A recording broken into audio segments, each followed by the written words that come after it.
நம்முடைய விசுவாசத்தின் பொருள் என்ன? The content of our faith. பகுத்தறிவு மேலானதா, விசுவாசம் மேலானதா? விசுவாசம் என்பது மூட நம்பிக்கை அல்ல, மாய்மாலம் அல்ல, அது பகுத்தறிவை சார்ந்தது. ஆனால் பகுத்தறிவிலும் விசுவாசத்திலும் எது மேலானது என்றால் விசுவாசம்தான் பகுத்தறிவை விட மேலானது. ஏனென்றால் பகுத்தறிவு என்பது 5 அறிவை மட்டும் அடிப்படையாக கொண்டது. என்னதெல்லாம் 5 அறிவு? கண், மூக்கு, காது, வாய், தொடுதல். இந்த 5 மூலம் தொட்டு பார்க்க வேண்டும் என்று தோமா கேட்டார். விசுவாசம் கேள்வியினாலே வரும் என்று வேதம் சொல்கிறது. ஆக அவ்விதமாக இந்த 5 அறிவினால் வருவது தான் பகுத்தறிவு. ஆனால் இந்த 5ம் விசுவாசத்திற்கும் பயன்படுகிறது. அதற்கு மேலாக ஒன்று இருக்கிறது, அதுதான் வெளிப்பாடு. வெளிப்பாடு என்பது நம்மை விட மேலான ஒருத்தரால் தான் நமக்கு வெளிப்படுத்தப்பட முடியும், நம்மை விட கீழானவர்களால் அல்ல. Revelation knowledge.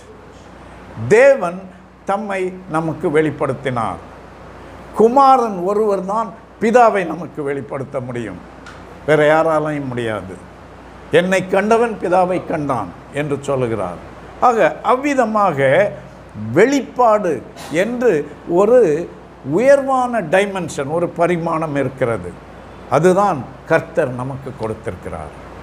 அன்பானவர்களே, நாம் பகுத்தறிவற்றவர்கள் அல்ல, அதை தெளிவாக புரிந்திருப்போம். சில நேரம் பகுத்தறிவுவாதிகிட்ட பேசும்போது நான் உங்களை மாதிரி பகுத்தறிவாளன் ஒன்றும் கிடையாது என்று சொல்லுகிறோம். That's a lie, that's a hypocrisy.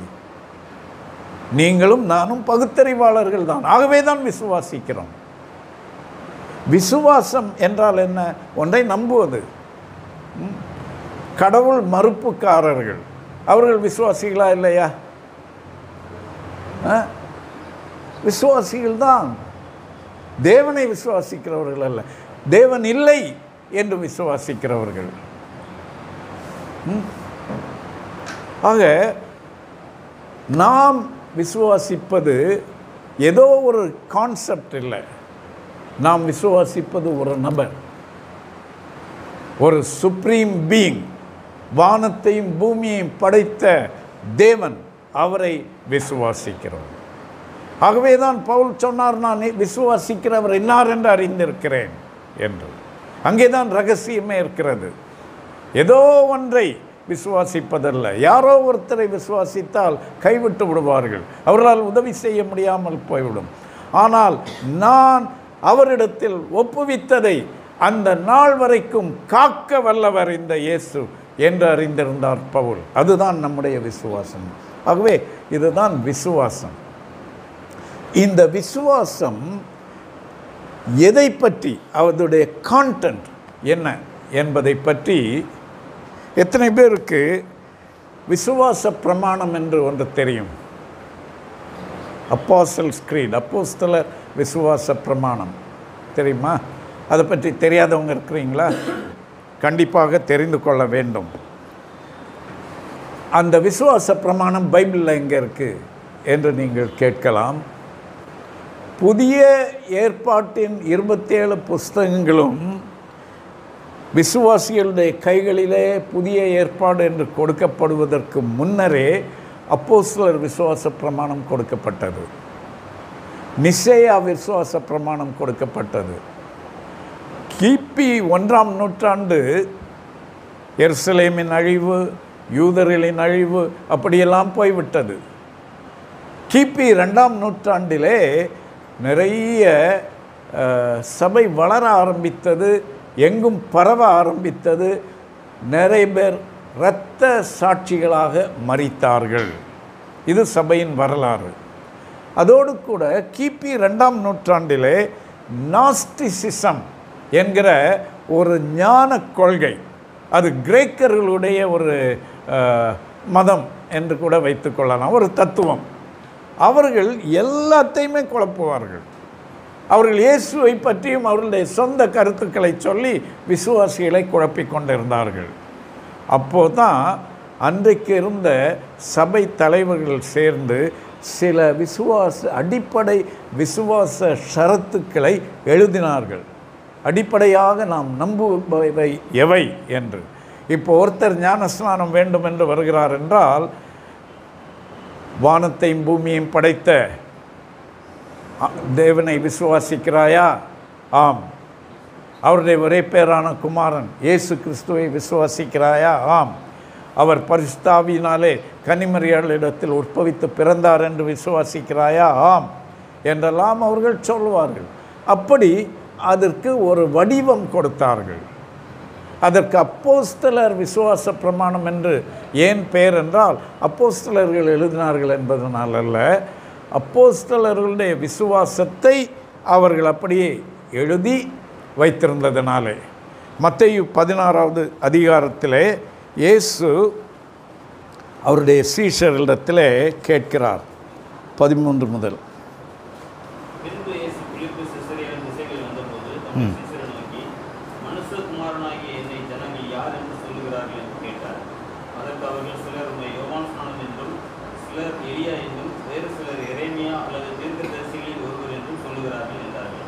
அப்பொழுது அவர், நீங்கள் என்னை யார் என்று சொல்லுகிறீர்கள் என்று கேட்டார். சீமோன் பேதுரு பிரதியுத்தரமாக, நீர் ஜீவனுள்ள தேவனுடைய குமாரனாகி கிறிஸ்து என்றார். இயேசு அவனை நோக்கி, யோனாவின் குமாரனாகி சீமோனே, நீ பாக்கியவான். மாம்சமும் இரத்தமும் இதை உனக்கு வெளிப்படுத்தவில்லை, பரலோகத்தில் இருக்கிற என் பிதா இதை உனக்கு வெளிப்படுத்தினார். அடுத்த வசனம். மேலும் நான் உனக்கு சொல்லுகிறேன், நீ பேதுருவாய் இருக்கிறாய், இந்த கல்லின் மேல் என் சபையை கட்டுவேன், பாதாளத்தின் வாசலுக்கு அதை மேற்கொள்வதில்லை. போதும். ஓகே, இங்கே என்ன பார்க்கிறோம்? சீமோன் என்ன சொல்லுகிறார்? நீர் ஜீவனுள்ள தேவனுடைய குமாரனாகிய கிறிஸ்து என்றான். இதுதான் விசுவாசம். இதுதான் கிறிஸ்தவர்களுடைய விசுவாசத்தின் அஸ்திபாரம். இயேசு யார்? ஜீவனுள்ள தேவனுடைய குமாரனாகிய கிறிஸ்து. கிறிஸ்து என்றால் என்ன? மேசியா, மனுஷரை ரட்சிக்க வந்தவர். ஆகவே அவர் இயேசுதான் கிறிஸ்து. யோவான் தன்னுடைய நிருபங்களில் அதை வலியுறுத்துகிறார். இயேசுவே ஆண்டவர், இயேசுவே கிறிஸ்து என்பதை உறுதியாக சொல்ல வேண்டும். இயேசுதான் மேசியா. பழைய ஏற்பாட்டு காலத்தில் எதிர்பார்த்த மேசியா வந்துவிட்டார், அவர்தான் இயேசு என்பதை தெளிவாக அறிந்திருக்க வேண்டும். இது விசுவாசத்தின் அஸ்திபாரம். சரி, இப்போது நான் உங்களுக்கு அந்த அப்போஸ்தலர் விசுவாச பிரமாணத்தை படித்து காண்பிக்கிறேன். வானத்தையும் பூமியையும் படைத்த சர்வ வல்ல பிதாவாகிய தேவனை விசுவாசிக்கிறேன். வானத்தையும் பூமியையும் படைத்தவர் என்றால் என்ன அர்த்தம்? இந்த சிருஷ்டிப்பு அனைத்தையுமே ஆண்டவர் ரெண்டாக பிரித்து காண்பிக்கிறார்.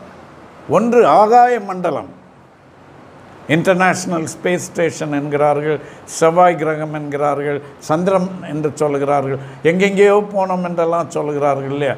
நட்சத்திரங்கள் இருக்கின்றன.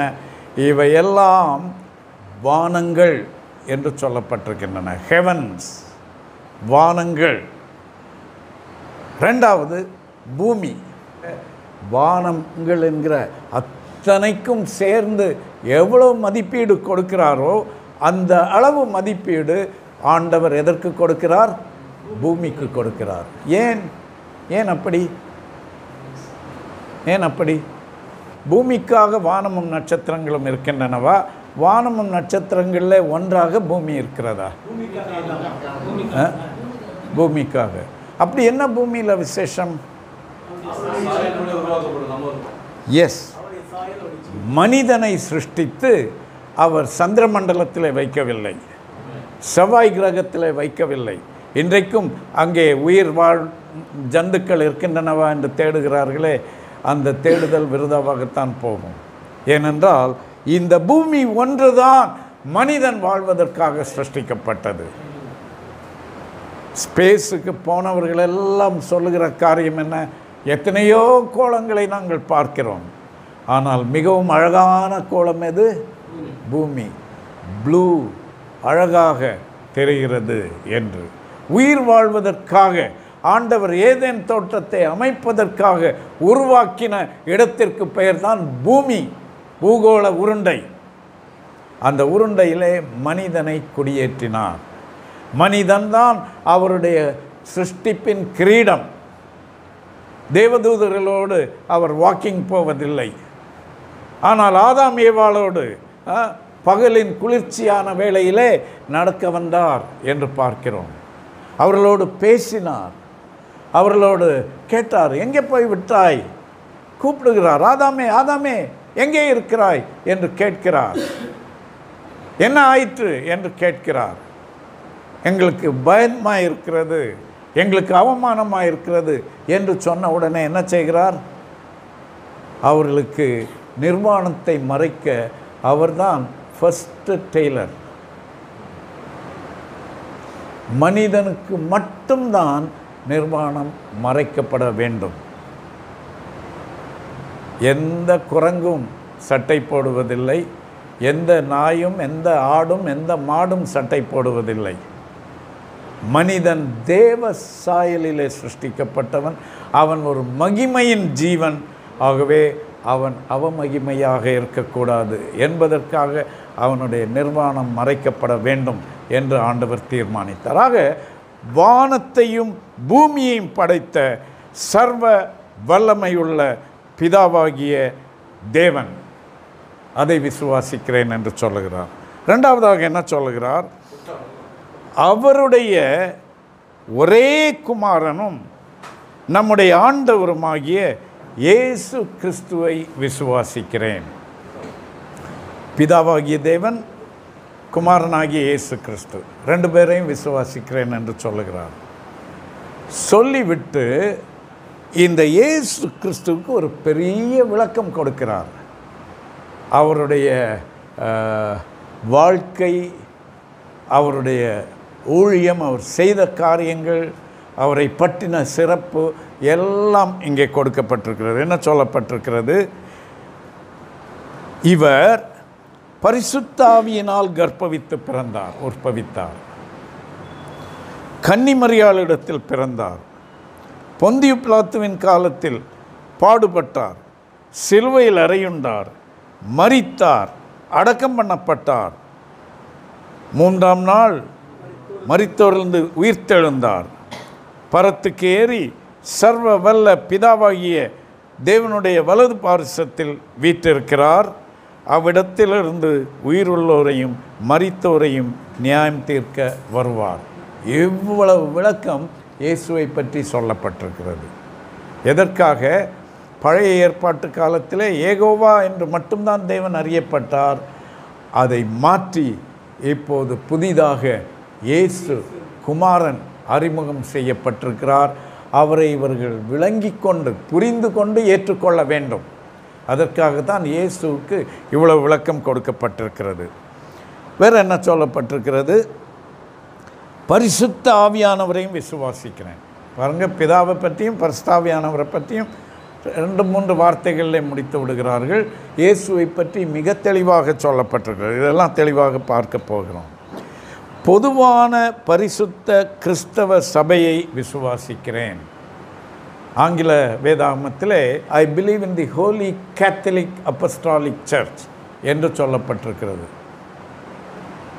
அப்போஸ்தல சபை என்றால் நமக்கு எந்த நெருடலும் இருக்காது. ஆனால் கேத்தலிக் என்று சொல்லிவிட்டால் ஏற்றுக்கொள்ளலாமா? அப்போஸ்தல சபை என்றால் என்ன அர்த்தம்? Apostolic church. நிறைய பேர் உங்கள் சர்ச்சுக்கே எப்படி பேர் வச்சுருக்கிறீங்களே, சொல்லுங்கள், என்ன அர்த்தம்? அப்போஸ்தல சபை.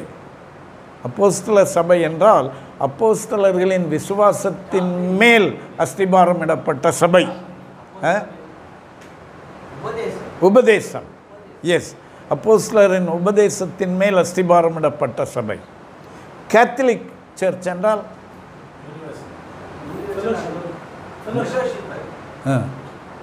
யாரோ யூனிவர்சல் சொன்னீங்களே, அதுதான் கரெக்ட் வேர்டு. யூனிவர்சல், பொதுவான சபை. பொதுவான சபை. நமக்கு எங்கே கஷ்டம் இருக்குன்னா, ஐயோ கத்தோலிக்க சபையை போய் பொதுவான சபைன்றீங்களா, நம்ம தான் அதை விட்டு வந்து விட்டோமே. நம்ம அதை விட்டு வரவில்லை. இதை தெளிவாக நாம் புரிந்திருக்க வேண்டும்.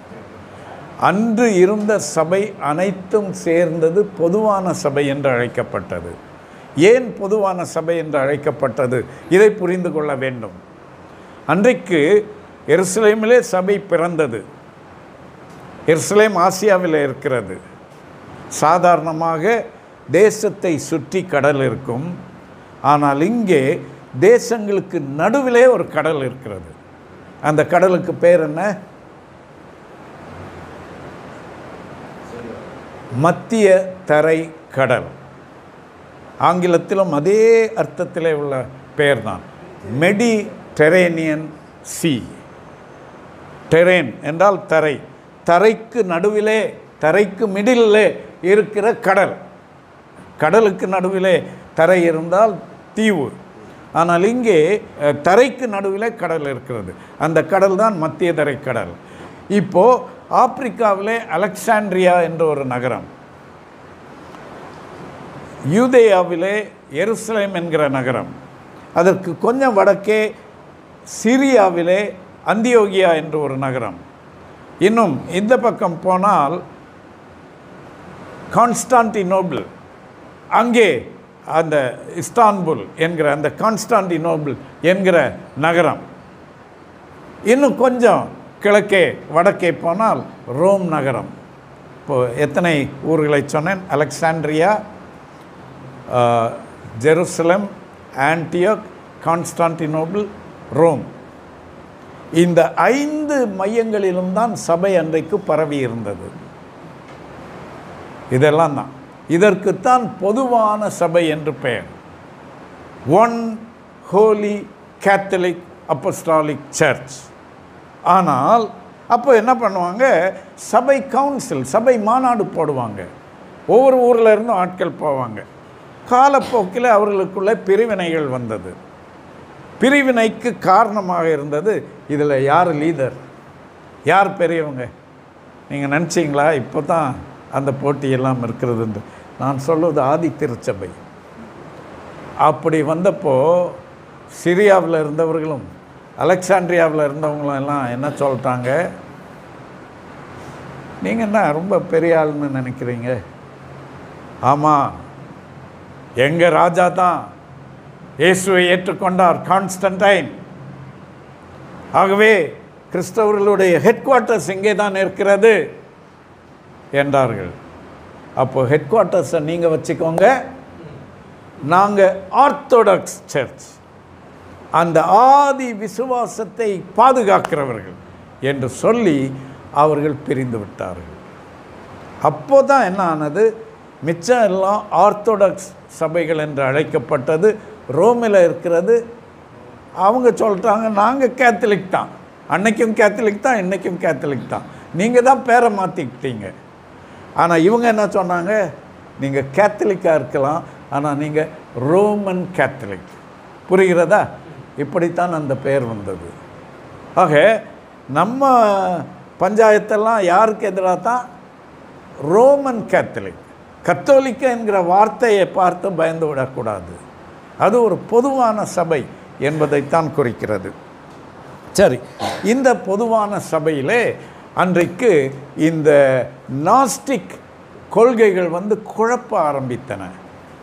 அதற்கு பதிலடி கொடுப்பதற்காக இந்த விசுவாச பிரமாணங்களை எழுதினார்கள்.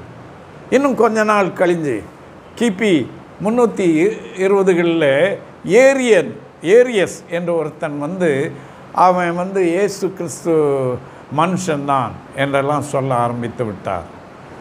அப்போதான் அவர்கள் நிசியா என்கிற இடத்துல ஒரு கான்ஃபரன்ஸ் போட்டு அங்கே திரித்துவத்தை பற்றின தெளிவான வேத சத்தியங்களை உறுதி செய்தார்கள். அப்போது ஏற்படுத்தப்பட்ட அந்த பிரமாணத்திற்கு பெயர் நிசேயா விசுவாச பிரமாணம்.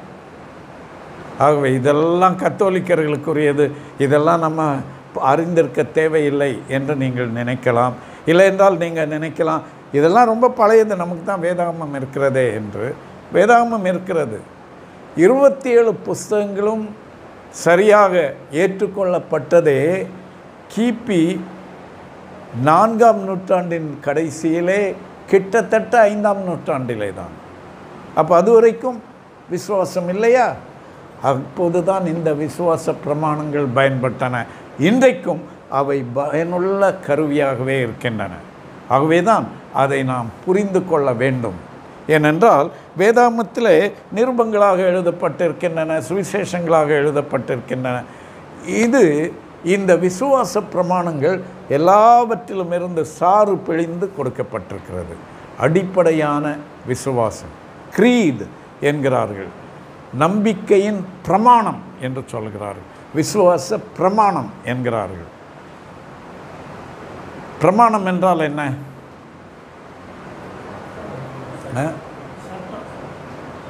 சட்டம். இப்போ நீங்கள் ஒரு பிளாட் வாங்குறீங்கன்னா அதை இப்போது நமக்கு வார்த்தைகள் தெரியாததுனால ரொம்ப சிம்பிளாக இங்கிலீஷில் டாக்குமெண்ட் என்று சொல்லிவிடுகிறோம். டாக்குமெண்ட்டுன்னா என்ன? காகிதம். ஆனால் அதற்கு சரியான பேர் என்ன? பிரமாணம்.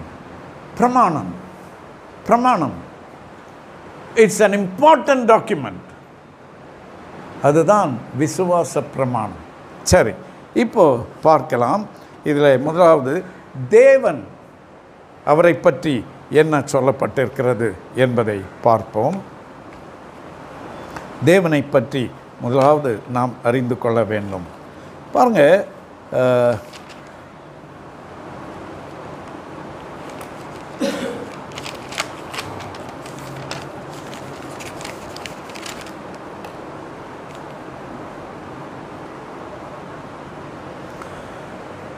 தேவன் முன்பு அவரை ஏலோஹீம் என்று அறிந்தார்கள், ஏகோவா என்று அறிந்தார்கள். ஆனால் அப்படி ஏலோஹீம் என்றும்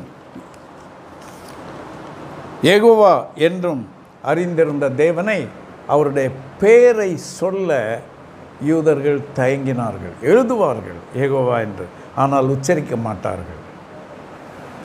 அதற்கு பதிலாக ஒரு வார்த்தையை பயன்படுத்தினார்கள், அதுதான் அதோனாய். அதோனாய் என்றால் கர்த்தாதி கர்த்தரும் தேவாதி தேவனுமானவர் என்று பொருள். அப்போ சர்வ வல்லவர், கர்த்தாதி கர்த்தர், தேவாதி தேவன். அதற்கு எபிரேய மொழியில் என்ன வார்த்தை? அதோனாய். நன்றாக ஞாபகத்தில் வைத்துக் கொள்ளுங்கள். அப்போ அதோனாய் என்பது யாருடைய பெயர்? எலோஹிம், ஏகோவா, மெய்யான தேவன், ஒரே தேவன், வானத்தையும் பூமியையும் படைத்தவர். அவரை எப்படி அறிந்திருந்தார்கள்? அதோனாய் என்று அறிந்திருந்தார்கள். சரி, யூதர்கள் ஜெபம் பண்ணும்போது தேவனை எப்படி அழைப்பார்கள்?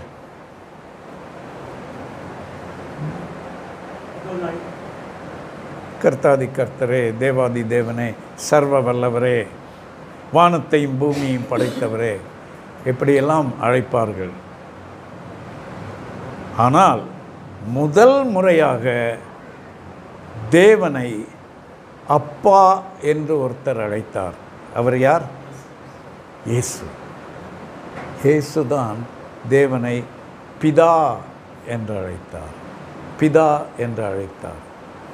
யூதர்களுக்கு கடும் கோபம் வந்து விட்டது. என்னடா இவன் தொந்தரவு தாங்க முடியலையே, இவனை முடித்து கட்டிட வேண்டியதுதான். அவன் கொஞ்சம் கொஞ்சமாக இப்போ நம்ம சர்வ வல்லவரையே அப்பா என்று சொல்ல ஆரம்பித்து விட்டான், இவனை விட்டா ரொம்ப டேஞ்சர் என்று சொன்னார்கள்.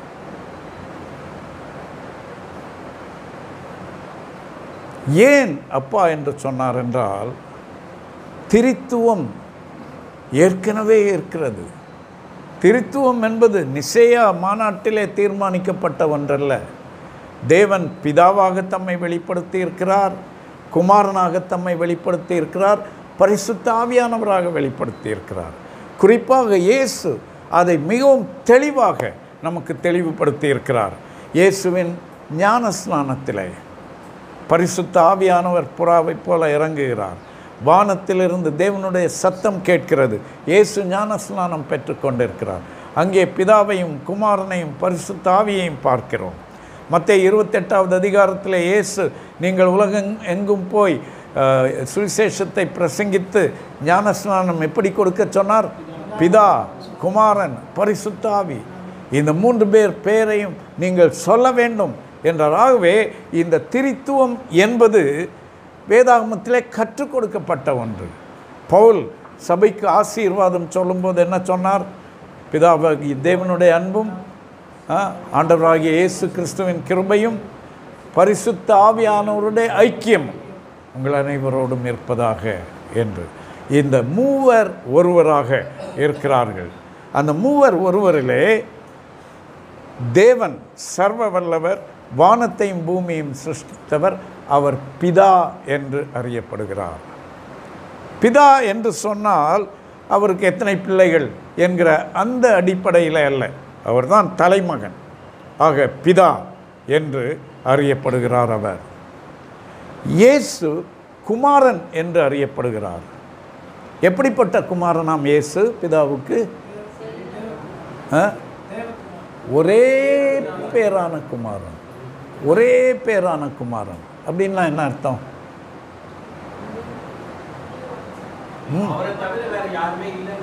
ஓகே, 21வது நூற்றாண்டு குடும்பம் மாதிரி இல்லையா? நாம் இருவர் நமக்கு ஒருவர் என்கிற மாதிரியா? அப்படியா? பிதா என்பவர் எப்படி ஒரே ஒருவர் தானோ அதே மாதிரி குமாரன் என்பவரும் ஒரே ஒருவர் தான். அதைத்தான் இங்கே குறிப்பிடுகிறார். There is only one Father and there is only one Son and only one Holy Spirit.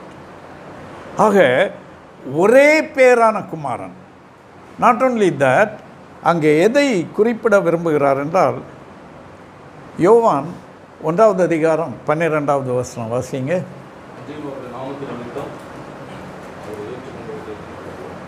நாமத்தினாலே, அவருடைய நாமத்தின் மேல் விசுவாசம் உள்ளவர்களாய் வாசிங்க. இருங்க இதை நன்றாக புரிந்து கொள்ள வேண்டும். நிபந்தனை என்ன? அவருடைய நாமத்தின் மேல் விசுவாசம் உள்ளவர்களாய், அவரை ஏற்றுக்கொண்டவர்கள் எத்தனை பேர்களோ தேவனுடைய பிள்ளைகளாகும்படி அவர்களுக்கு அதிகாரம் கொடுத்தார். யாருடைய பிள்ளைகளாக? நம்மெல்லாம் இப்போ ஜெபம் பண்ணும்போது எப்படி ஜெபம் பண்ணுறோம்? ஏசப்பா. எங்கேருந்து படித்தோம்? பைபிளில் எங்கே இருக்கு?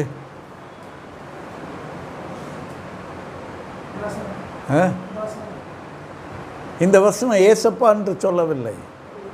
பிதா, அவர் தான் அப்பா. இயேசு அப்பா கிடையாது. இயேசு யார் நமக்கு? மூத்த சகோதரன். மூத்த சகோதரன். இப்போ எல்லாம் மாறி போயிடுச்சு. அப்பாவை அண்ணான்றோம், அண்ணாவை அப்பான்றோம், நமக்கே தெரியல. அண்ணி அக்கான்றோம், அக்காவை அண்ணின்றோம், என்னென்னமோ சொல்கிறோம். ஆனால் இவையெல்லாம் ஒரு ஒழுங்கு வைக்கப்பட்டு இருக்கிறது. அவர் பிதா, இவர் குமாரன். ஒரே பேரான குமாரன். அதாவது இந்த அந்தஸ்திலே வேறொருவர் கிடையாது. மனுஷர் ரட்சிக்கப்படும்படி வானத்தின் கீழே அவருடைய நாமமே அல்லாமல் வேறொரு நாமம் நியமிக்கப்படவில்லை. The most unique, only one and only one என்று இருக்கிறவர் அவர். அவருக்கும் நமக்கும் வித்தியாசம் உண்டு. அவர் ஒரே பேரான குமாரன். அப்போது அதுலேயும் நிறைய குழப்பம் வந்தது. இந்த ஏரியஸ் என்பவர் என்ன சொல்லிவிட்டார்? ஒரே பேரான குமாரன் என்று சொல்லப்பட்டிருக்கிறது.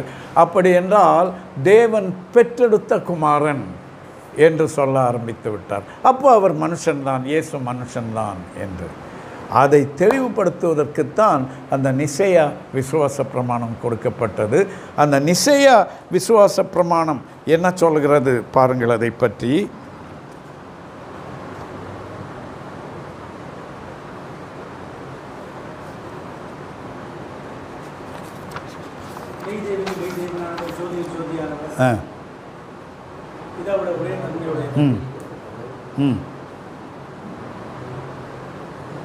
இப்போ யாரோ சொன்னீங்களே, உண்டாக்கப்படாமல் ஜனிப்பிக்கப்பட்டவர். உண்டாக்கப்படாமல் ஜனிப்பிக்கப்பட்டவர். உண்டாக்கப்படுதல்னா என்ன?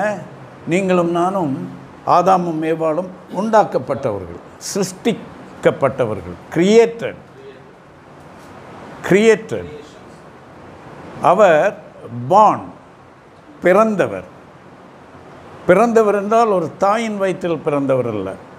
பரலோக அந்த எக்கானமியிலே தேவனால் ஜனிப்பிக்கப்பட்டவர், தேவனால் தோன்ற பண்ணப்பட்டவர். அவர் தேவனோடு சமமானவர். யோவான் 1வது அதிகாரம் 1வது வசனம் சொல்கிறது இல்லையா, ஆதியிலே வார்த்தை இருந்தது,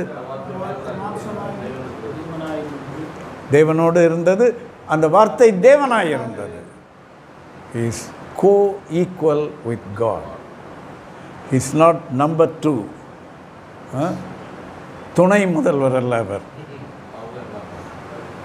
co-equal, சம அந்தஸ்து உள்ளவர். அந்த திரித்துவம் என்பது எப்படி என்றால், நம்மிலே 2 தன்மைகள் இருக்கின்றன மனிதனிலே. ஒன்று நம்முடைய எசன்ஸ். சசிகுமார் என்ன செய்வார், என்ன சொல்லுவார், எப்படி நடந்து கொள்வார், அதெல்லாம். இன்னொன்று சசிகுமார் என்கிற நபர், ஆள் தத்துவம், பர்சன் அண்ட் எசன்ஸ். இந்த 2ம் எல்லாருக்குள்ளும் இருக்கிறது. ஆனால் திரித்துவம் என்பது, பிதா குமாரன் பரிசுத்த ஆவி என்பது, பிதாவும் குமாரனும் பரிசுத்த ஆவியும் 3ம் ஒரே பர்சன், 3 நபர்கள், ஆனால் 1 in essence, ஒரே எசன்ஸ், ஒரே எசன்ஸ் கொண்ட 3 நபர்கள். திரி ஏகம். ஏகம்னா என்ன? 1. திரின்னா 3. 3ல் ஒன்றானவர். இது நம்ம வழக்கத்தில் இல்லாத ஒரு தத்துவம் என்பதனாலே இது கிடையவே கிடையாது, இப்படி ஒன்றை உங்கள் வசதிக்காக நீங்கள் உருவாக்கி சொல்கிறீர்கள் என்று சொல்லிவிடக்கூடாது. இது தேவனால் நமக்கு கொடுக்கப்பட்டிருக்கிறது, தேவனால் வெளிப்படுத்தப்பட்டிருக்கிறது. ஆகவே இதை ஏற்றுக்கொள்ளத்தான் வேண்டும். ஆர்டிஃபிஷியல் இன்டெலிஜென்ஸ் என்றால் என்ன, அது எப்படி செயல்படும், உங்களில் எத்தனை பேருக்கு தெரியும்? இப்போ அதை பற்றி கொஞ்சம் விளக்குங்கன்னு சொன்னால் யார் விளக்குவீங்க? விளக்க தெரியாதுல்ல. ஆனால் ஆர்டிஃபிஷியல் இன்டெலிஜென்ஸ் இருக்கிறதா? இருக்குது இல்லையா? உங்கள் செல்ஃபோன்லவே நீங்கள் போட்டு ஒரு சென்டென்ஸ் நீங்கள் ஏதோ புரோக்கன் இங்கிலீஷில் போட்டு இதை கொஞ்சம் சரியான ஆங்கிலத்தில் போட்டு கொடுன்னா சூப்பராக போட்டு கொடுத்துரும். அப்போது அதை பயன்படுத்தவும் முடிகிறது நம்மால். ஆனால் அது எப்படி செயல்படுகிறது என்று நமக்கு தெரியாது. அதுபோல தான் பிதா குமாரன் பரிசுத்த ஆவி என்பது 3 நபர்கள், ஒரே சாராம்சம். அது எப்படி என்று நமக்கு தெரியவில்லை, ஆனால் அது செயல்படுகிறது. We know it works and we accept it because it's said in the Bible and we know it works. இதுதான் இந்த திரித்துவத்தை பற்றி. சரி, இந்த தேவன் இயேசு அவரை பிதா என்று அழைத்தார். அவரிடத்தில் ஜெபம் பண்ணினார். அதிகாலை நேரத்தில் இயேசு போய்விடுவார் ஜெபம் பண்ணுறதுக்கு. ஏன் அதிகாலை நேரம்? ராத்திரி ரொம்ப நேரம் ஜெபம் பண்ணி கொண்டிருப்பார் இயேசு. ஏன் அப்படி டைம்? கரெக்ட். அந்த டைமில் எந்த மேஜிக்கும் இல்லைங்க. Let me tell you. சிலர் என்ன நினைக்கிறார்கள், நான் 2:30 மணிக்கு எந்திரிச்சிருவேன், எந்திரிச்சு முழங்காலவே நிற்பேன் 5 மணி வரை. ஆனால் கேள்வி என்னன்னா, அதுக்கு பிறகு என்ன பண்ணுறேன்? ஆமாம், கரெக்டு. அதுக்கு பிறகு என்ன பண்ணுறோம்? இயேசு படுத்து தூங்கிட்டு இருந்தாரா? அவர் வேலையாக இருந்தார். பிதாவை தன்னை அனுப்பினவருடைய சித்தத்தை செய்வதையே அவருக்கு உணவாக ஏற்றுக்கொண்டு வேலை செய்து கொண்டிருந்தார். கொஞ்சம் டைம் கிடைத்தாலும் போய் அவரோடு பேசிக்கொண்டிருந்தார். அறுப்பு மிகுதி, வேலையாட்களோ கொஞ்சம் ஆகையால் அறுப்புக்கு எஜமான் ஆட்களை அனுப்பும்படி அவரை வேண்டிக் கொள்ளுங்கள், அவரை வேண்டிக் கொள்ளுங்கள். என்ன சொல்கிறாரு? பாப்பா, சும்மா உன்னோட ஷாப்பிங் லிஸ்ட்டும் எடுத்துகிட்டு வராத, அதெல்லாம் கொஞ்சம் வச்சுட்டு என் விஷயம் கொஞ்சம் இருக்குது, அதை பற்றி உட்கார்ந்து பேசுவோம் வா என்கிறார்.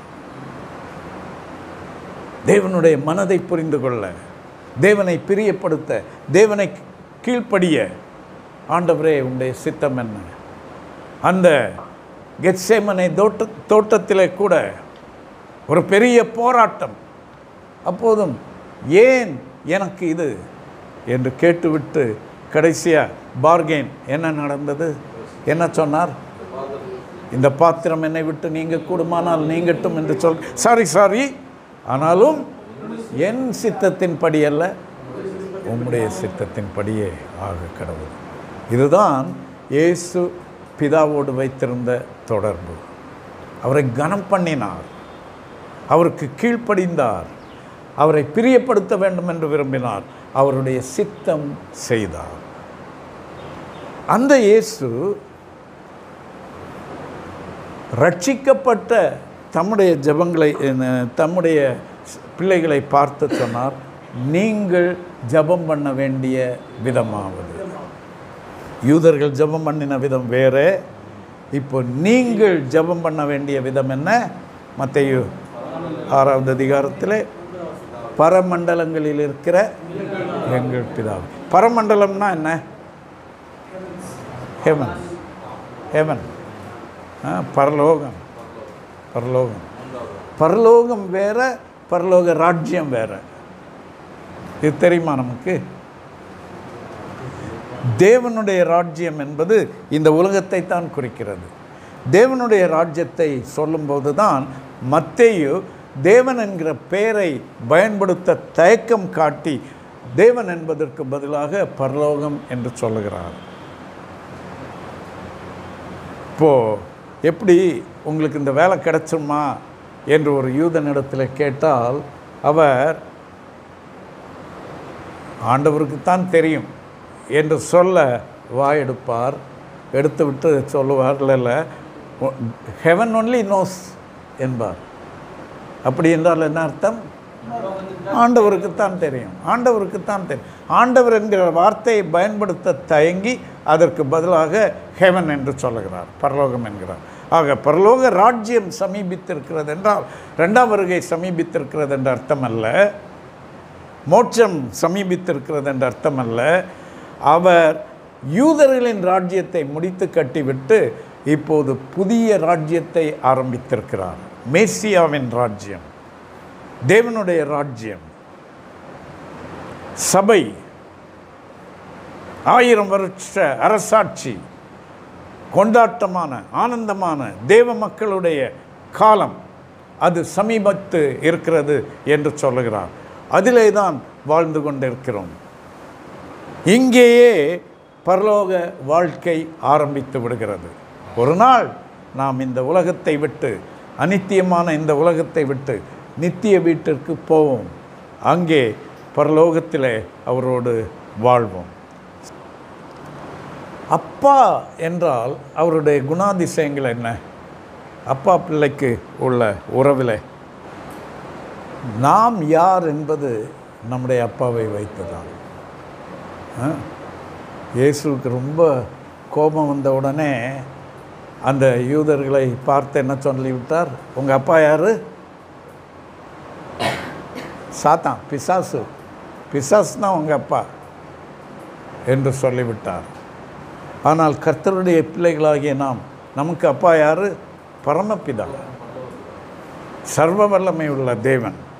ஆக நாம் எல்லாம் யார்?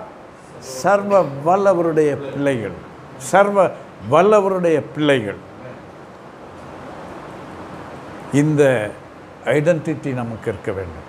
நமக்கு நிறைய நேரங்களில் ஐடென்டிட்டி கிரைசிஸ். பாருங்கள், நிறைய ஐடென்டிட்டி இருக்கும் ஒரு மனிதனுக்கு.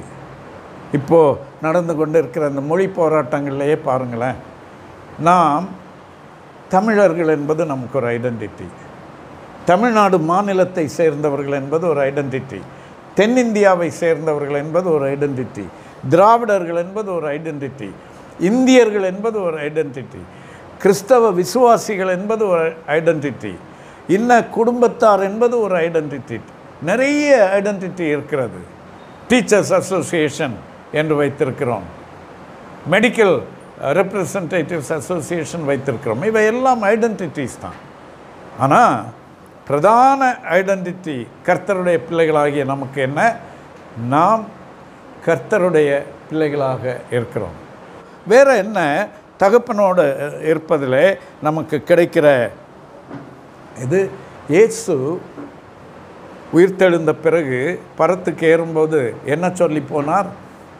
நான் உங்களுக்காக ஒரு இடத்தை ஆயத்தம் பண்ண போகிறேன், என் பிதாவின் வீட்டில் அநேக வாசஸ்தலங்கள் உண்டு. எங்கே போயிருக்கிறாரு?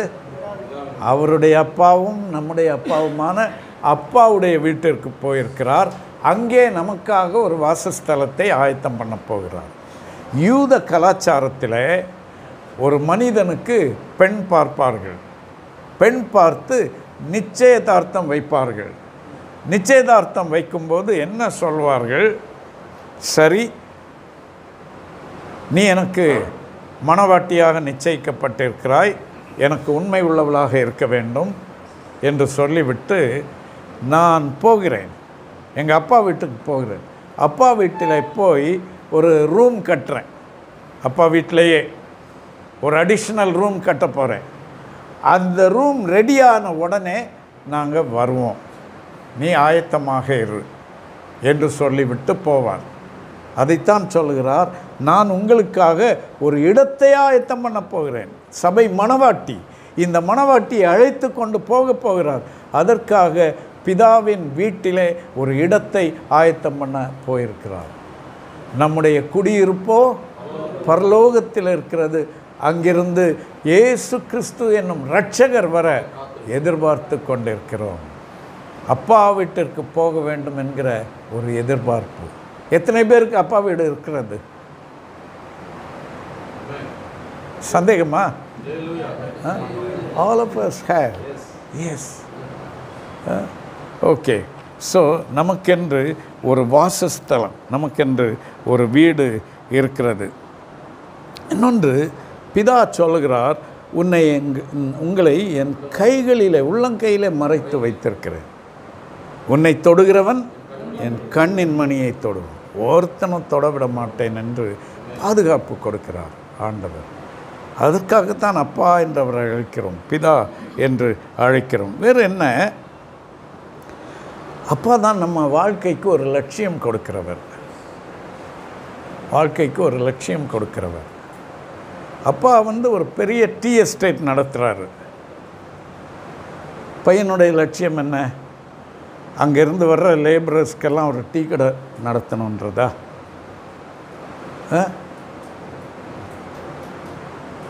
டீ எஸ்டேட் ஓனரோட பையனுடைய வாழ்க்கையின் லட்சியம் எதுவாக இருக்கும்? நானும் அதிலே ஒரு ஓனர், நான் அது ஓரமாக ஒரு தகரடப்பா டீ கடை நடத்துகிற ஆசாமி கிடையாது. ஸோ வாழ்க்கையில் ஏதோ ஒரு சின்ன ஊழியம் செய்கிறேன். நோ. நெகேமியாகிட்ட சொன்னாங்க, இறங்கி வாருங்கள் கொஞ்சம் பேசலாம் என்று. நெகேமியா என்ன சொன்னார்? நான் பெரிய வேலையை செய்கிறேன், நான் உங்ககிட்ட வர்றதுனால என்னோட பெரிய வேலை மெனக்கட்டு போவானேன். அந்த மாதிரி ஒரு சென்ஸ் ஆஃப் பர்பஸ், வாழ்க்கையில் ஒரு லட்சியம் கிடைக்கிறது, ஒரு எதிர்பார்ப்பு இருக்குது. எனக்கு வீடு இருக்குது, ஆகவே கவலை இல்லை. நித்தியமான வீடு எனக்கு இருக்கிறது. இயேசு சொன்னார், அநீதியான உலகப் பொருளினால் உங்களுக்கு சிநேகிதரை சம்பாதியுங்கள். எதற்காக? நான் உங்களுக்கு சொல்லுகிறேன், நீங்கள் மாளும்போது நித்தியமான வீடுகளிலே உங்களை ஏற்றுக்கொள்வார் உண்டாயிருக்கும்படி. ஆகவே இந்த உலகத்தில் வாடகை வீட்டில் தானே இருக்கிறேன், வயசு 60 தாண்டியாச்சு, அப்படியே வாழ்க்கை ஓடி போய்விடும் போல இருக்கிற போகட்டுமே, கூடாரவாசிகள் தானே. ஆண்டவர் சொல்லுகிறார், உங்களுக்கென்று நித்தியத்திலே ஒரு வீடு ஆயத்தமாக இருக்கிறது. ஆக அந்த எதிர்பார்ப்பை, ஆகவே தான் பவுல் சொல்லுகிறார், கிறிஸ்து நம்முடைய குடியிருப்பு பரலோகத்தில் இருக்கிறது, அங்கிருந்து இயேசு கிறிஸ்து என்னும் இரட்சகர் வர எதிர்பார்த்து கொண்டிருக்கிறோம். பிதா தான் இந்த எதிர்பார்ப்பை நமக்கு கொடுக்கிறார். சரி, இப்போ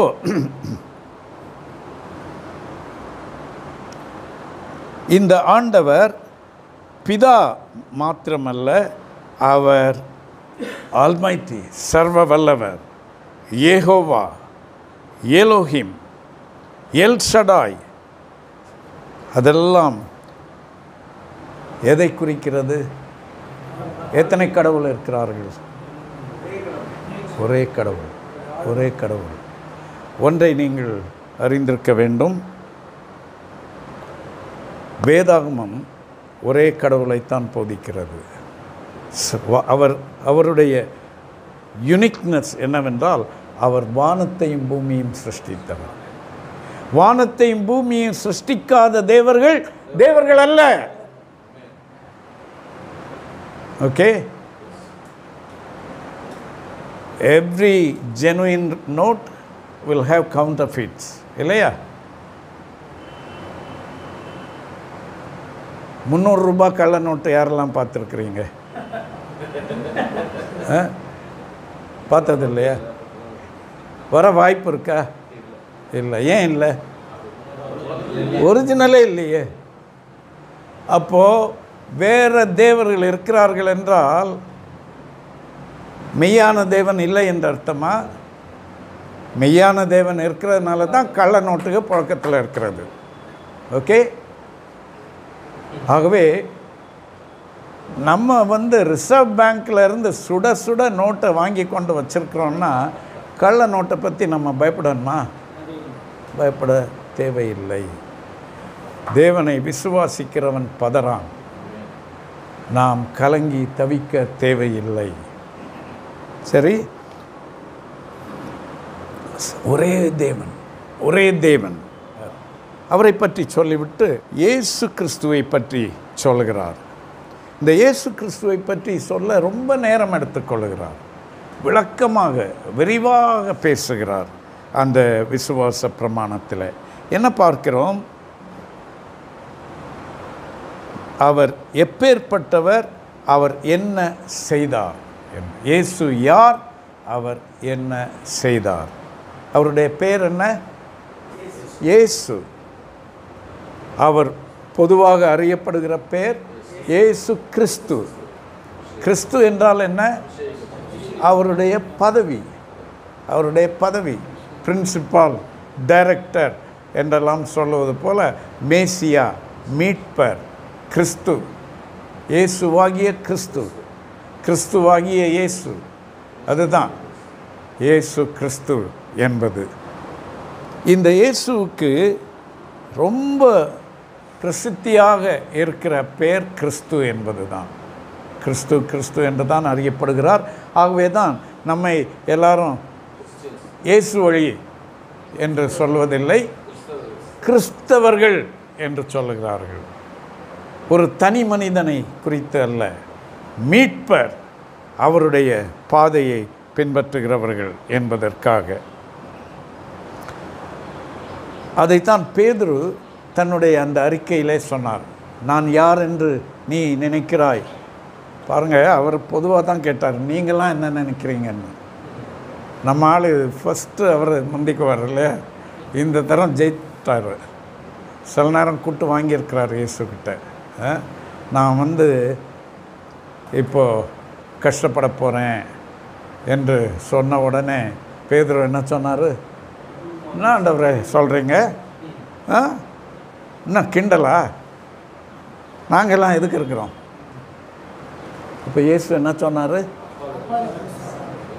பின்னால் இப்போ கியூவில் முந்திக்கிட்டு வராத, take your place in the queue. உன்னுடைய இடத்தை புரிந்து கொள், பின்னாலே போ.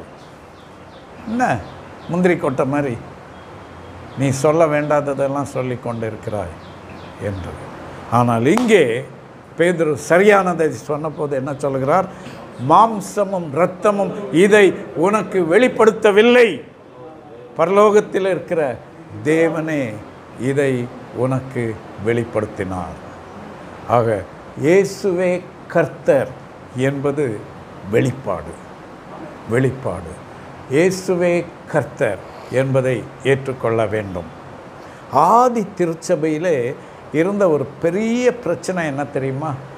அவர்களுக்கு எதிர்ப்பு வருவதற்கு காரணமாக இருந்தது, சுமார் 200வது ஆண்டு காலகட்டத்தில், அதாவது 2ஆம் நூற்றாண்டின் ஆரம்ப நாட்களிலே நடந்தது என்னவென்றால், டொமிஷியன் என்று ஒரு ரோம ராஜா இருந்தார்.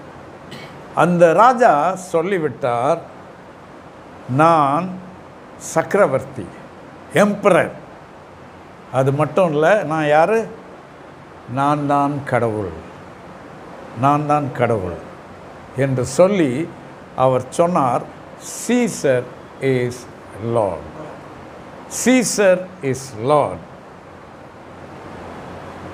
கேசர் ஹே கூரியோஸ், கூரியோஸ் என்றால் கர்த்தர், லார்ட், சீசர் தான் கர்த்தர் என்று சொல்ல வேண்டும், எல்லாரும் சொல்ல வேண்டும். இங்கே இவர்கள் என்ன செய்தார்கள்? இவர்கள் சொல்லிவிட்டார்கள், நீங்கள் என்ன வேணுமோ கூப்பாடு போடுங்க, சீசர் தான் கர்த்தர் என்று சொல்லுங்க, ஆனால் நாங்கள் சொல்ல முடியாது. உங்களுக்கு வரி செலுத்திடுறோம், உங்களுக்கு எது வேணால் செய்யணும். அவர்கள் என்ன சொன்னார்கள்? வரி செலுத்துறதெல்லாம் இருக்கட்டும், வேறு ஒன்றும் வேணாம், நீங்கள் உங்கள் இயேசுவை வச்சுக்கோங்க. சும்மா அப்படி வந்து அந்த தூப கலசத்துலேருந்து லேசாக சாம்பிராணியை எடுத்து என்னோட அந்த விக்கிரகத்துக்கு போட்டு போகிறதுல உங்களுக்கு என்ன குறைஞ்சி போக போகுது? அப்போ இவர்கள் சொல்லிவிட்டார்கள், இயேசுவே ஆண்டவர், இயேசுவே கர்த்தர், ஆகவே உம்மை நாங்கள் கர்த்தராக ஏற்றுக்கொள்ள முடியாது. விளைவு என்ன? கொல்லப்பட்டார்கள், கொல்லப்பட்டார்கள். அவருடைய உயிரை ஈடாக கொடுத்து இயேசுவே ஆண்டவர், இயேசுவே கர்த்தர் என்பதை நிலைநாட்டினார்கள். இதுதான் ஆதி கிறிஸ்தவர்களே முதல் விசுவாச பிரமாணம். என்ன? இயேசுவே கர்த்தர் என்பது. அதற்கு பிறகுதான் இந்த விசுவாச பிரமாணம் இன்னும் அதிகமாக வளர ஆரம்பித்தது.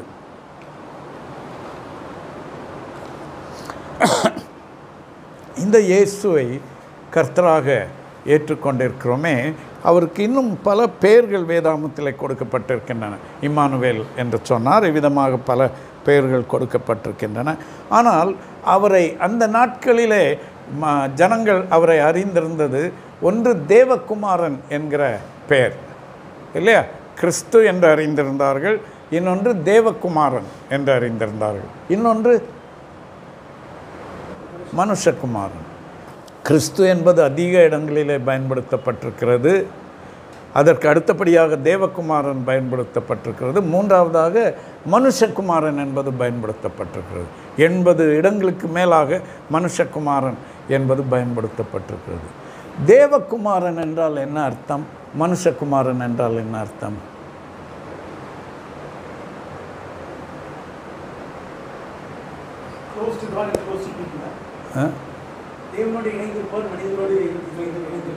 அப்படி தானே நமக்கு நினைக்க தோன்றுகிறது. ஆனால் ஒரு விதமாக சொன்னால் அதற்கு தலைகீழாகத்தான் அதோடைய பொருள். தேவனுடைய அந்த காலேஜில் அந்த திரித்துவத்திலே அவர் யாராக இருக்கிறார்? குமாரனாக இருக்கிறார். ஸோ தேவ குமாரன், தேவனிலே குமாரன். மனுஷகுமாரன் என்பது எப்படி என்றால் குமாரனாகிய மனுஷன், திருத்தவத்தின் 2வது நபராகிய குமாரனாகிய மனுஷன். இயேசு இந்த உலகத்தில் இருந்தபோது மனுஷனாக இருந்தாரா, தேவனாக இருந்தாரா? ஆள் தத்துவம் 2 நபர்களாக இருந்தாரா, ஒரு நபராக இருந்தாரா?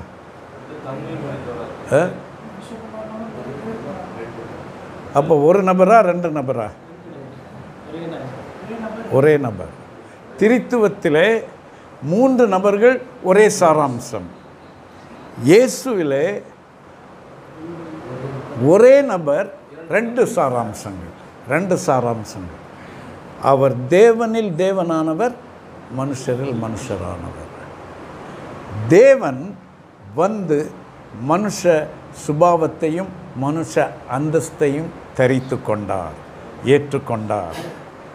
அது எப்படி என்றால், ஸ்திரீனிடத்தில் பிறந்தவர். கலாத்தியர் 4வது அதிகாரம் 5வது வசனம் வாசிங்க. காலம் நிறைவேறினபோது ஸ்திரீனிடத்தில் பிறந்தவரும் நியாயப்பிரமாணத்திற்கு கீழானவருமாகிய நம்முடைய குமாரனை யார் அனுப்பினார்? யாருடைய குமாரனை? தம்முடைய குமாரனை ஸ்திரீனிடத்தில் பிறந்தவராக அனுப்பினார். யோசேப்புடைய குமாரனை அல்ல, தேவ குமாரனை அனுப்பினார். தேவகுமாரனை இந்த உலகத்திற்கு அனுப்புகிறார். அவர் மனுஷருடைய பாவங்களுக்காக பிராயச்சித்த பலியாக மரிக்க வேண்டும், மனுஷீகத்தை அவர் அனுபவிக்க வேண்டும். ஆகவே ஸ்திரீனிடத்தில் அவர் பிறக்கிறார். இந்த உலகத்திலே ஆதாம் ஏவாள் தவிர மிச்ச அத்தனை மனிதர்களும் ஸ்திரீனிடத்தில் பிறந்தவர்கள் தான். ஆகவே ஸ்திரீனிடத்தில் பிறந்தவர்களுடைய நமக்கு 2 பாவங்கள் உண்டு. ஒன்று ஜன்ம பாவம். அந்த ஜன்ம பாவம் ஆதாம் ஏவாளிடத்திலிருந்து வந்தது. இன்னொன்று நம்முடைய சுபாவ பாவம். அது இந்த 2 பாவங்களும் நம்மிலே ஒட்டி கொண்டிருக்கின்றன. அவற்றை தீர்ப்பதற்காகத்தான் மனுஷனாக வருகிறார், தேவனில் தேவனாக வருகிறார். அப்படி வருகிறவர் தேவன் மனுஷ சாயலையும் சேர்த்து எடுத்துக்கொள்கிறார். ஒரே நபர், அவர் தேவன், ஆனால் அவர் மனுஷ சாயலை ஏற்றுக்கொள்கிறார். அவர் கிறிஸ்து, ஆனால் இயேசு என்றும் அவர் அதை ஏற்றுக்கொள்கிறார். இயேசுவாக அவதரிக்கிறார், பிறக்கிறார். புரிகிறதா இயேசு யார் என்பது? சரி, இயேசுவை பற்றி இவ்வளவு காரியங்களை நாம் பார்த்தோம். இப்போ இந்த இயேசு அவர் என்ன செய்தார்? What did Jesus do?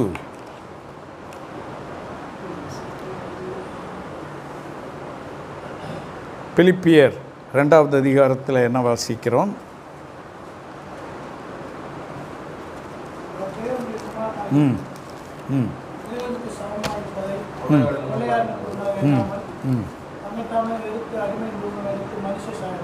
S, சரி, போதும், மிச்சம் அப்புறம் வாசிக்கலாம். ஸோ அவர் தேவகுமாரன், அதுதான் அவருடைய ஆள் தத்துவம். இங்கே வந்து அவர் ஷோ காட்டி தெரியல, நான் தேவகுமாரன் வந்திருக்கிறேன் யார் என்று கேட்கவில்லை. அடிமையின் ரூபம் எடுத்தார், மனுஷ சாயலாய் நடந்தார். நமக்கு இல்லாத சாயலெல்லாம் நம்ம காட்டிட்டு தலைகிறோம் இல்லையா? ஆனால் அவர் தனக்கு இருந்ததை மறைத்து தாழ்மை ஆனார். அது மட்டுமல்ல, வேற என்ன செய்தார்?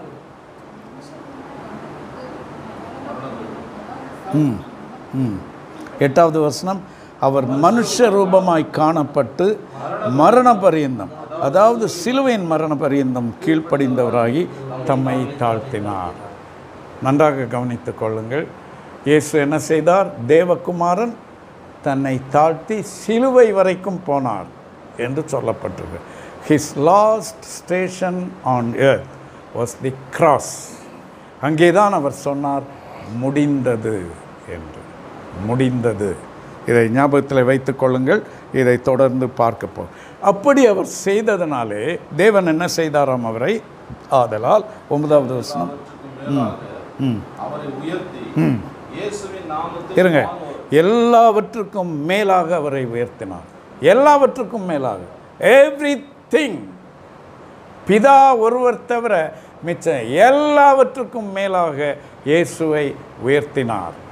உயர்த்தி இதோ இயேசுவின் நாமத்தில் எல்லாவற்றுக்கும் மேலாக அவரை உயர்த்தி இயேசுவின் நாமத்தில் வானோர் பூதலத்தோர் பூமியின் கீழானுடைய முழங்கால்கள் யாவும் முடங்குபடிக்கும் செய்தார். தேவனுக்கு மகிமையாக இயேசு கிறிஸ்து கர்த்தர் என்று நாவு யாவும் அறிக்கை பண்ணும்படிக்கும் எல்லா நாமத்திற்கும் மேலான நாமத்தை அவருக்கு தந்தபடியார். எஸ், எல்லா நாமத்துக்கும் மேலான நாமத்தை அவருக்கு தந்தருளினார். அவருடைய நாமத்திலே முழங்கால் யாவும் முடங்குது. அது எந்த நாமம்? இயேசு. இயேசு ஏற்கனவே அவர் இயேசு தானே. இவ்வளவு வேலை அவர் செஞ்சதுனால அவருக்கு இப்போ ஒரு பட்டம் கொடுக்கிறார். அது என்ன நாமம்?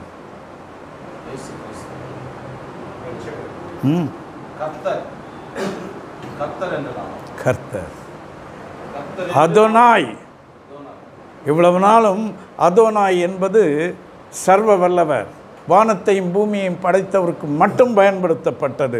ஆனால் அந்த கர்த்தர் சொல்லுகிறார், இயேசுவும் இப்போது கர்த்தர் என்று அறியப்படுவார். அந்த புதிய நாமத்தை தான் தேவன், அந்த பட்டத்தை இயேசுவுக்கு கொடுத்தார். ஆகவே எல்லா முழங்காலும் அவருக்கு முன்பாக முடங்கும். ஸோ இயேசுவே கர்த்தர் என்று நாவுகள் யாவும் அறிக்கையிடும். எஸ் எஸ், அதோனாய், அதோனாய், இயேசுவே அதோனாய், இயேசுவே அதோனாய். அதுதான் அங்கே சொல்லப்படுகிறது. அப்படி எல்லா நாவும் அறிக்கை செய்யும். ஒரு நாள் வரப்போகிறது, எல்லா நாவும், இந்த உலகத்திலே அறிக்கை செய்ய தவறின நாவுகளும் நியாய தீர்ப்பின் நாளிலே அவர்கள் நரகத்திற்கு போகும் முன்னாக இயேசுவே கர்த்தர் என்று சொல்லி தான் நரகத்திற்கு போவார்கள். ஏனென்றால் இந்த மனுஷனாகிய இயேசு தான் அங்கே நியாயாசனத்திலே உட்கார்ந்திருக்க போகிறார். இந்த மனுஷகுமாரன் என்கிற பெயர் தானியேலின் புஸ்தகத்திலே சொல்லப்பட்டிருக்கிறதே. ஆதியிலிருந்தே இருக்கிறவர் என்கிற தேவன் அவர் மனுஷகுமாரனை அனுப்பினார் என்று பார்க்கிறோம். ஆக இந்த மனுஷகுமாரன் என்பது ஒரு டைட்டில் அவருக்கு கொடுக்கப்பட்டது. மனுஷகுமாரன் என்ற உடனே நமக்கு ஞாபகத்திற்கு வர வேண்டியது என்ன? தேவனிடத்திலிருந்து வந்த மனுஷன், தேவனிடத்திலிருந்து வந்த குமாரனாகிய மனுஷன் என்பதைத்தான் நாம் நினைவில் கொள்ள வேண்டும். சரி, இப்போது இந்த இயேசு என்ன எல்லாம் செய்தார் என்பதை பார்க்கலாம். இந்த அற்புதங்கள் செய்தார், கீழ்ப்படிந்தார், நிறைய காரியங்கள் செய்தார். ஆனால் இந்த விசுவாச பிரமாணத்தில் அதையெல்லாம் விட்டுவிட்டார்கள். விட்டுவிட்டு நேராக எங்கே போகிறார்கள்? அவர் பொந்தியு பிலாத்துவின் காலத்தில் பாடுபட்டு சிலுவையில் அறையுண்டு மரித்து, பாருங்கள், கன்னி மரியாளத்தில் ஒப்புவித்து பிறந்தார். அடுத்தது பொந்தியு பிலாத்துவின் காலத்தில் பாடுபட்டார். சரி, இப்போ இயேசுவை பற்றி சொல்லும்போது பொந்தியு பிலாத்துவுக்கு அங்கே என்ன வேலை? பொந்தியு பிலாத்து யார்? ராயன். அவன் யூதனா? கிடையாது, ஒரு ரோமன். ஒரு ரோமன். திடீரென்று ஒரு ரோமனை அங்கே சொல்லியிருக்கிறாரே, என்ன காரணம்? என்ன காரணம்? என்ன? எஸ், ஹிஸ்ட்ரி, சரித்திரத்தில் இந்த ஆட்சி காலத்திலே என்பது குறிப்பிடப்பட வேண்டும். அது மட்டுமல்ல, இயேசுவை கொலை செய்தவர்கள் யார்? ரோமர்களா? உஷாராயிட்டீங்க இப்போ, கரெக்டாக சொல்கிறீங்க. யூதர்கள் அல்ல, யூதர்கள் ஒப்பு கொடுத்தார்கள். யார் தான் கொண்டார்கள்? ரோமர். ரோமர். பாருங்க, அந்த லேவி ராகமத்தில் பாவ நிவாரண பலி, சர்வாங்க தகன பலி, அப்புறம் பாவங்களை சுமந்து செல்லும் போக்காடு. ஒரு காளை பாவ நிவாரண பலியாக பலி செலுத்தப்பட வேண்டும். 2 கொரிந்தியர் 5:21 வாசிக்கிறோம். நாம் அவருக்குள் தேவனுடைய நீதியாகும்படி பாவம் அறியாத அவரை நமக்காக பாவமாக்கினார். இந்த பாவமாக்கினார் என்பது எப்படி நடைமுறைக்கு அமுல்படுத்தப்பட்டது என்றால், அவர் அங்கே 2 ஆடுகள் சொல்லப்பட்டிருக்கின்றன, வெள்ளாடுகள். ஒன்று போக்காடு, இன்னொன்று சர்வாங்க தகன பலி. பாருங்க, யூதர்கள் இந்த 2 காரியத்தையும் செய்வார்கள். ஒரு ஆடு பலி செலுத்தப்பட வேண்டும், இன்னொரு ஆடு போக்காடாக விடப்பட வேண்டும். அந்த போக்காடு என்பது அதன் மேலே அந்த ஆசாரியன் தன்னுடைய 2 கைகளையும் அதன் தலையின் மேல் வைத்து இந்த ஜனங்களுடைய பாவத்தை எல்லாம் அதன் மேலே இறக்குகிறார். இறக்கி அதை கொண்டு விட மாட்டார்கள், விட்டு விடுவார்கள். அது உணவில்லாமல், தங்க இடம் இல்லாமல், ஆதரிப்போர் இல்லாமல் தானாக சாக வேண்டும். அதற்கென்று ஒப்பு கொடுத்து விடுவார். இவர்கள் பிழைக்கும்படி அது சாக வேண்டும்.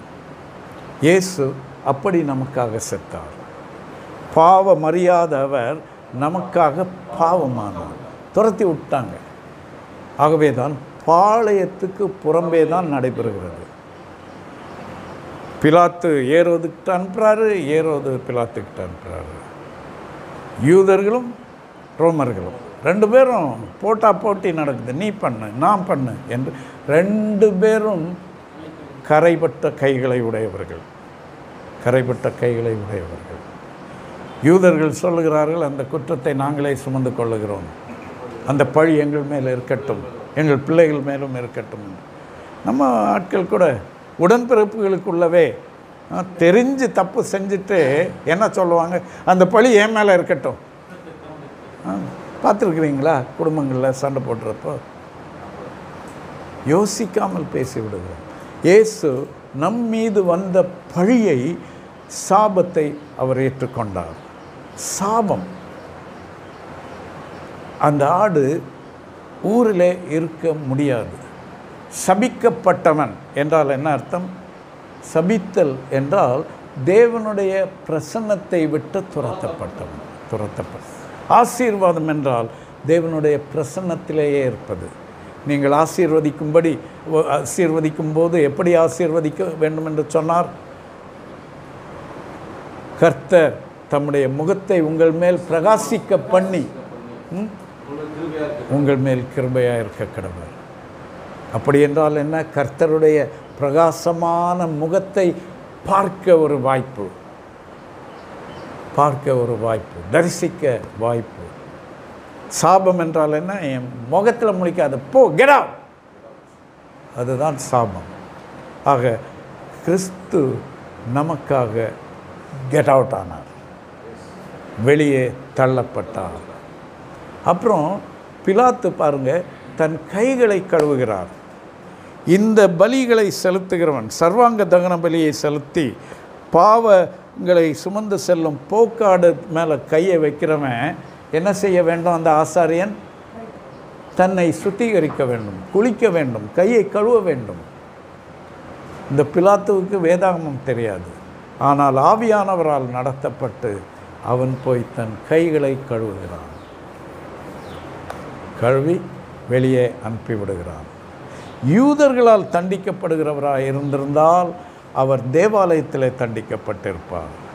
ரோமர்களால் தண்டிக்கப்படுவதனால்தான் அவர் நகரத்துக்கு புறம்பே கொண்டு போகப்படுகிறார். ஏனென்றால் அது யூதர்களுடைய நகரம், அங்கே அந்த தண்டனையை செலுத்தக்கூடாது.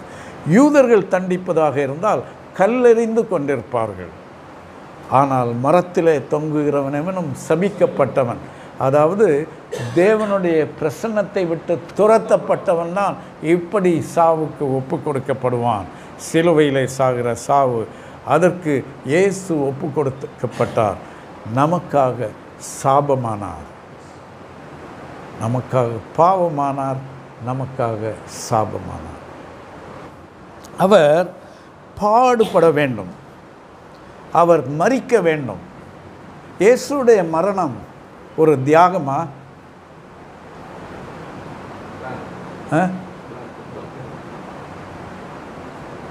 நிறைய பேர் இயேசுவை தியாகத்தின் அடையாள சின்னம் என்கிறார்கள். நோ, தட்ஸ் மனுஷீகமாக பார்த்தால் தான் அப்படியெல்லாம் தெரிகிறது.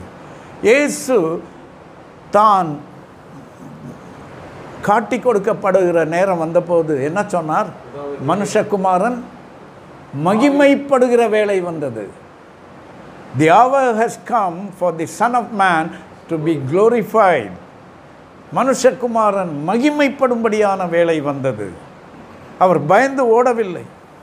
அவர் அந்த கடைசி வாரம் எருசலேமுக்கு வருகிறார். எங்கே? நாசரேத்திலிருந்து வருகிறார், கலிலேயாவிலிருந்து வருகிறார். வேதாகமம் சொல்லுகிறது, அவர் அப்படி புறப்பட்டு வரும்போது அங்கே சாகப் போகிறேன் என்பது அவருக்கு தெரியும். ஆனால் எப்படி வந்தாராம்? அவர் எருசலேமுக்கு நேராக தன்னுடைய முகத்தை திருப்பினார். ஆங்கில வேதாகமம் சொல்லுகிறது, he turned his face towards Jerusalem like a flint. ஒரு வேடனுடைய வில்லிலிருந்து புறப்பட்டு போகிற ஒரு அம்பு மாதிரி இயேசு நாசரேத்திலிருந்து எருசலேமுக்கு திரும்புகிறார். புறப்பட்டு போன அம்பு திசை மாறுமா? மாறாது. திரும்ப வருமா? வராது. One direction. இயேசு எதற்காகவே வந்தேன் என்பதை அறிந்து அதற்கு தன்னை ஆயத்தம் பண்ணிக்கொண்டு எருசலேமுக்கு நேராக போக புறப்பட்டார். ஏதோ அரசியல்வாதி தியாகம் பண்ணி உயிரை கொடுத்த மாதிரி அல்ல. இல்லை என்றால் ஒரு குற்றம் செய்யாத நபரை தப்பிதமாக தண்டித்து விட்டபடியும் அல்ல. இது அவர், நீங்கள் என் ஜீவனை எடுக்கவில்லை, நானே கொடுக்கிறேன், நானே கொடுக்கிறேன், உங்களால் என் ஜீவனை எடுக்க முடியாது என்று அவர் சொன்னார். ஆக அது ஒரு தியாகம் அல்ல, அது பலி. பலி. ஓகே, வேற அது மீட்புக்கான பலி. நம்முடைய மீட்புக்கு இரத்தம் சிந்துதல் இல்லாமல் பாவ மன்னிப்பு இல்லை. அதற்காக தன்னை பலி செலுத்தினார். ஆகவே தான் வேதம் சொல்லுகிறது, வானத்தின் கீழே மனுஷர் ரட்சிக்கப்படும்படி அவருடைய நாமமே அன்றி வேறொரு நாமம் கொடுக்கப்படவில்லை.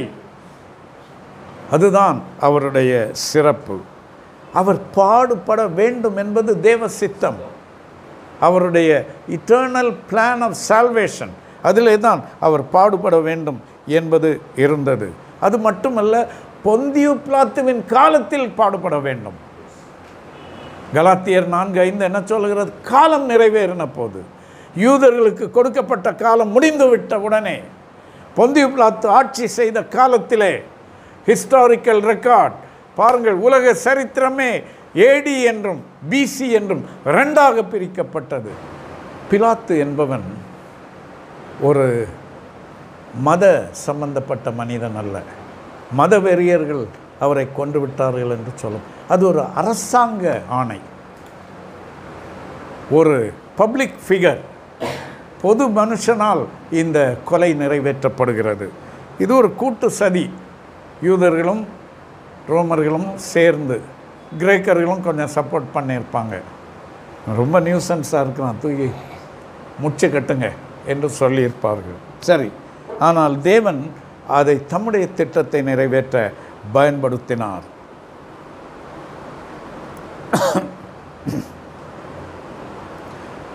இந்த பிலாத்து இயேசுவை பற்றி என்ன சொன்னார்? Behold the man. மனுஷருக்கே இலக்கணமானவரை பாருங்கள், இவரில் நான் ஒரு குற்றமும் காணவில்லை. அது மட்டுமல்ல, உலகம் முழுவதற்கும் ஒரு ஹிஸ்டாரிக் ரெக்கார்டாக பிலாத்து ஒரு கட்டளை போட்டார். என்ன? யூதருக்கு ராஜா, நஸ்ரேனாகிய இயேசு கிறிஸ்து யூதருக்கு ராஜா என்று எழுதி சிலுவையில் மேலே தொங்க விடுங்கள் என்று சொன்னார். என்ன மொழியில எல்லாம்? எப்ரேயு, கிரேக்கு, லத்தீன். ஏன் இந்த 3 மொழிகள்? எஸ், அந்த கால உலகம், நான் சொன்னேன், இந்த மெடிட்டரேனியன் வேர்ல்ட், அந்த உலகத்திலே மத சம்பந்தமானவர்கள் யூதர்கள், அறிவு சார்ந்தவர்கள் கிரேக்கர்கள், ஆட்சியாளர்கள் ரோமர்கள். இந்த 3 குழுக்களுக்கும் பொதுவாக 3 மொழிகளிலும் உலகமெங்கும் பார்க்க இன்றைக்கும் தெரியும்படி அது எழுதி வைக்கப்பட்டது. அவ்விதமாக தேவன் அதை நியமித்தார். அவர் வாசலுக்கு புறம்பே அனுப்பப்பட்டார். பாளையத்துக்கு புறம்பே நமக்காக துரத்தப்பட்டார். புறஜாதியாரால் அவருடைய சாவு நடத்தி வைக்கப்பட்டது.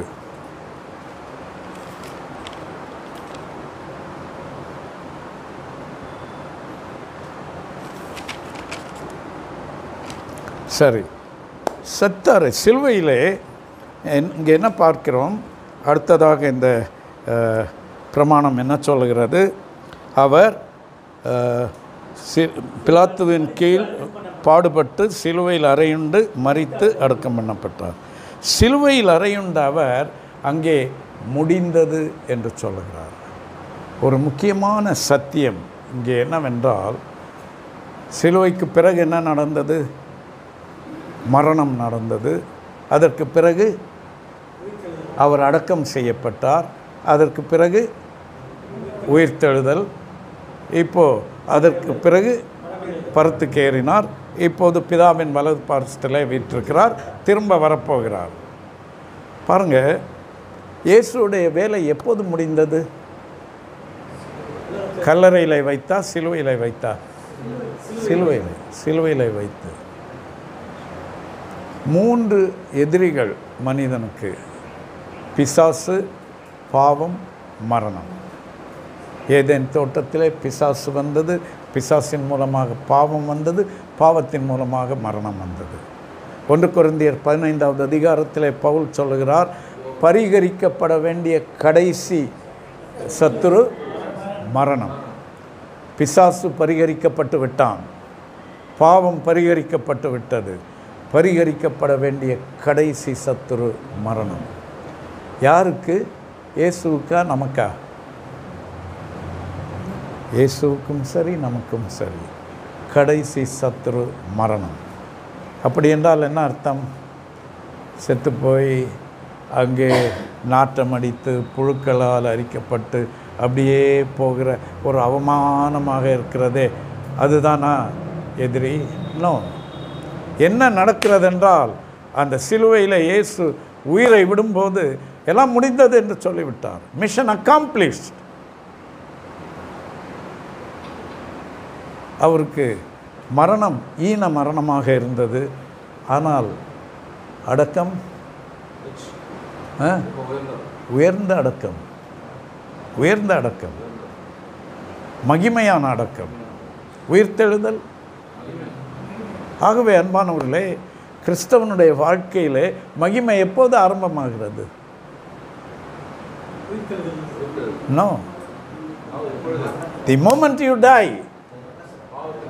அந்த சரீரம் அடக்கம் பண்ணப்படுகிற அந்த வேளையில் உயிர் பிரிந்த உடனே மகிமை ஆரம்பித்து விடுகிறது. மகிமை ஆரம்பித்து விடுகிறது. எஸ். சிலுவையில் தொங்கின அந்த கள்ளனை பார்த்து இயேசு என்ன சொன்னார்? இன்று நீ என்னுடனே பரதேசில். கொஞ்சம் வெயிட் பண்ணு, அப்படி கல்லறைக்கு போக வேண்டிய ஒரு வேலை இருக்குது, அங்கெல்லாம் போயிட்டு அப்படி பாதாளத்துக்கெல்லாம் ஒரு டூர் போட்டு அப்புறம் வர்றேன், அது வரைக்கும் அங்கே வெயிட் பண்ணு என்று சொல்லவில்லை. இன்று today you will be with me in paradise. Paradise begins instantaneously. லாசரும் மரித்தான், ஐஸ்வர்யவானும் மரித்தான். லாசருவை தேவதூதர்கள் வந்து ஏந்தி சென்றார்கள். மரணம் வரைதான் அவனுடைய புண்களை நாய்கள் நக்கிற்று. At the instant of his death, angels appear. Angels appear. இன்றைக்கு கூட நாம் நிறைய விசுவாசிகள் மரிக்கும்போது சொல்வதை கேட்கிறோம் இல்லையா? தேவதூதர்கள் வந்திருக்கிறார்கள், நான் போக போகிறேன் என்று. It's true, it's real. கர்த்தருடைய பிள்ளைகளுக்காக தேவன் தம்முடைய தூதர்களை நியமித்திருக்கிறார். ஆனால் விசுவாசிகள் இல்லாதவர்கள், ஐயோ பயமாக இருக்கிறதே, பயமாக இருக்கிறதே, வேண்டாம் வேண்டாம் என்கிறார்கள். அந்த மரணம் என்பதோடு என்ன நடக்கிறது? இதுக்கு மேலே இவனை வைத்து சாத்தானால் இனி கஷ்டம் கொடுக்க முடியாது. கேன்சர் வியாதியினாலே, வறுமையினாலே, மனக்கவலையினாலே சாத்தான் அலைக்கழித்து கொண்டு இருக்கிற விசுவாசியை கூட கர்த்தர் சொல்கிறார், என் பிள்ளையே, உன் கஷ்டங்கள் முடிந்து விட்டது. இனி அழுகை இல்லை, இனி கண்ணீர் இல்லை, வந்துவிடு. இன் திஸ் மொமெண்ட், இப்போவே எல்லாம் மாறிவிட்டது. பரதீசிலிருந்து பிறகு நியாய தீர்ப்பு இருக்கிறது. அதன் பிறகு கர்த்தரோடு நாம் பரலோகத்தில் இருப்போம், மற்றவர்கள் நரகத்தில் தண்டிக்கப்படுவார்கள். அது தொடர்ச்சியாக நடக்க இருக்கிறது. ஆனால் இயேசுவின் மரணம் என்பது, அப்போது அந்த சிலுவையிலேயே அவர் பாதாளத்தில் இறங்கினார் என்று இங்கே சொல்லப்பட்டிருப்பது பிற்காலத்திலே சேர்க்கப்பட்ட ஒன்று. இந்த விசுவாச பிரமாணத்திலே பேதுரு எழுதுகிறார், அவர் பாதாளத்துக்கு இறங்கி சென்று காவலிலே இருந்தவர்களுக்கு